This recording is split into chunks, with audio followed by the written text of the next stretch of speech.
Welcome back to Under Oath. I'm attorney Jeff Kaufman. Together, sitting next to me is my friend, my law partner, and somebody who has suffered alongside me for a long time now. Craig Lynd. We've had some tough times. We've lost friends. Nothing makes a better friendship than suffering together. Yeah. Lots of people can be good friends when everything's going right. Like everyone's a great friend when you're out on the boat and you're fishing and you're catching a lot of fish. But friendship really can be created a lot stronger when that boat starts to sink and you're both on it. In the last episode, we talked about mental health. I've lost 3 people in the last 5 years to mental health. Suicide is no joke, and it is ramped up. Suicide right now, the numbers have to be 2-3 times higher than they were compared to 20 years ago. I actually had a cousin who went to Switzerland where it's legal and did it. Now, this wasn't a spur of the moment thing. He was bipolar. He had significant issues, and this was his second time going to Switzerland to get it done. I'm surprised they let you do that. A country allows citizens from another country to come there to kill themselves. I don't know. I don't have an answer for that. I know that the first time he went, everybody here were able to get him off that ledge and bring him back. A good friend of mine contacted me about 5 years ago and said his ex-sister-in-law had a problem, and could you try to help her out? With what I live with now, and this might sound cruel, I wish I would have said no, because every day I was there for her, trying to keep her off that ledge. Oh, you feel like it, like you. And then she finally took her life after 3 months, and I carry it with me. We weren't great friends. I know you say that now because it's the result, but I think you'd feel a lot differently if it was inevitably going to happen. And if you were looking back and you hadn't tried, I think you would carry that harder. I don't know. I know that when she passed away, the parents had an issue with me. The ex-husband had an issue with me, like it was my fault. Well, it's easy for them to blame somebody else. And I mean, this was a person who was abused as a kid and never got the proper attention to help herself out. And then when adversity hit, she couldn't handle it. Did she talk to you about the abuse? Was it parental abuse? Yeah. Was it physical, mental? Physical. It was physical. It was physical and mental. And I tried to get her into a program. She didn't want to go. And eventually she took her own life. And I remember getting called from the father that Monday and letting me know. And it wasn't bad to me at that time. But I was, it left with me. I have a hero complex. I think I can fix things. I've been fixing people's lives for years. What's what the matter is with you? Yeah. Spider-Man. Spider-Man. I blame it on Spider-Man. There's worse things to have. I mean, if you're going to have some kind of disorder, I think hero complex might be up there with the better ones to have. And the tough thing is I learned you can't fix it. If you're bipolar, for example, some people are so bad that they need to be medicated. The problem is a lot of these people, when they're on medication, they're in a fog. And the quality of their life is horrible. So they don't know what to deal with it. And what do? You either take your life or live in a fog. Or hopefully, there's no cure for it. So what do we do? And I'm fully aware that there are people out there. So the comments we got, oh, you're insensitive, you're not. No, we're just ridiculously too sensitive to it.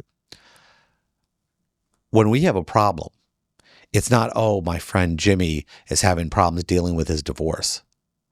We normally have a life or death situation. I have nothing. I'm going down fast. That car accident I got in, I can't pay my rent. I don't know what to do. The world would be better off without me. We've heard that way too many damn times. So sometimes we react strongly to these problems where we're telling parents, please discipline your kids. If you're friends with somebody, please be hard on them. Please give them the tools they need to get to the next day, rather than just hugging somebody and thinking it'll be better tomorrow because I gave them a hug today. Get them into a program. Get them the proper attention they need. So, yeah, be mad at me because I said be harder on them. I didn't say not to be there. I said just be tougher on them. You can give somebody a hug and get them into the right program they need. So if you have a problem with my advice, hey, pound sand. Let enough people die around you and you might feel differently. All right, we're supposed to talk about the law, right? Somewhere in there. All right. Well, let's shift out of our daily lives because just say it's every day we get one. Get one. What? Just somebody who just is off the rails, yelling, screaming. I walk by your office and I hear, and I want to go in and solve that problem. I'm going, but nope. I got my own share. Yeah. I mean, I heard somebody just howling at you the other day, and you said to me, that's just his normal way of talking. Yeah, some of the people who are hurt, they did not start off in a great place. And listen, nobody asks for this to happen to them. They're trying to get someplace usually when an accident happens. They're trying to go to work, school, go have some kind of recreational fun time, and their lives get disrupted in the worst possible way. Not only did they lose that day and whatever they were going to do, a lot of times they lose the next week, the next month, sometimes the next couple of years. They can't do the same things. They can't ride a bike like they used to. They can't pick up their grandkids like they used to. Devastating injuries. And kind of touching to the point, it also causes mental anguish. Yeah. Mental anguish is a real thing. If you don't believe that, watch a grandparent who can't pick up their kid. Not that they don't want to. They want to and they can't. Look at their face and tell me that's not real pain. It's no fun. And we always get these problems that they come by. Somebody just sent in a question. I'm looking at it right now. Self-driving cars. Bad for business. I like it. No, bad for business. No, because they're personal injury attorneys. No, we don't want self-driving cars. No, it's not that. It's that sometimes they don't do what they're supposed to be. Sometimes they don't understand something. They're only as good as the person who filled the information. For example, a police officer in California pulled over a self-driving car the other day. Who got the ticket? It did an illegal U-turn. Really? The car did. Nobody got hurt, but it did an illegal U-turn. It didn't realize it wasn't allowed to do a U-turn at that light. It must not have picked up the sign. Huh. Or it didn't get it. But it felt like it could do it safely. Yeah. See, now that's encouraging because that's what I would do. I would purposely do a U-turn if I knew, even though I'm not supposed to, if I check the surroundings and go, okay, I'm totally fine. I'm going to do the U-turn. That is the most human thing I have heard about a self-driving car yet. That's actually encouraging. Now, the thing about this was the self-driving car. I think it was one of those cabs that they're testing out. The cabs, like they have them in Vegas now too. And the car drives, it did a U-turn and the cop didn't know what to do. Well, hold on. I want to hear about this more. How did the officer pull over? Did he come up behind with the lights on? Does the car know to pull over? I guess that was the scenario. But I mean, I'm losing my mind because I'm thinking to myself, well, what does the car say when the officer says license and registration? Does it print it out on the door? I actually want self-driving cars on an ugly level because as we get older, things don't work as well. Even though I have 20/20 because I got the new lenses, I would love to sit in the back of the car. And hey, take your time. All right, penny bags. No. You don't have to be rich to drive a self-driving car. I mean, they have cabs that do this stuff now. I think in 10 years, it's going to be more norm than not. And I think flow of traffic is going to be better. There are going to be less accidents. There are going to be less a lot of things. But I mean, the idea of sitting in the back of the car and doing my work and, I get car sick. I can't do it. No, they'll solve that issue. They'll solve it all. But not being able to get the ticket and everything else is the most bizarre thing for me. I can't even imagine. There'll be no speeding anymore. There'll be no nothing. If you're in the back of a self-driving car that gets pulled over by the police, do you have to show ID? I don't think you do. I'm not driving, officer. You have no reason. To suspect me of anything. Oh, wow. The drug runners just dropped in their lap. They can get their drugs wherever they want. They can just load their pockets up with lots of drugs, get in a self-driving car, go from Miami to Orlando. Why did you pull us over? I don't care why you pull us over. I'm not driving. You can't search me. Yeah. Yeah, I look forward to Oh it. man, I might have just made a bunch of cartels of millions of dollars. Are you really going to want to do drugs that much when you don't have that much responsibility? What do Me? you have to No, I'm complain not gonna about? do drugs. No. People normally take drugs to get away from something. But if your life is so great, we're all going to be Wally. We're all going to be sitting there. No one's gonna have any reason. There'll be nothing to escape from. I'm That's what he depressed. Why? Because I'm not doing anything. Okay, well, here, Well, go that do is something. depressing. There's a famous philosopher who said, hell is where you have nothing to do but amuse yourself. That is the definition of hell. No purpose. There's truth to that. I get it. Now, in Florida and in California, we have this thing called Halloween Horrors. It's at Love it. Universal Studios. Love it. Now, the problem with Halloween Horrors is alcohol. A lot of alcohol at Halloween Horrors. Oh, they sell it. They love it. That's a money-making endeavor for these SOBs. Yeah, it's like it's the last day on earth. You have to buy all of this. And a lot of fights. A lot of fights. I don't see a lot of fights out there. A lot of fights. A lot of people lose their stuff. They do bad stuff. They get arrested. Now, the question is this. There's very little control at Halloween Horrors. A lot of alcohol.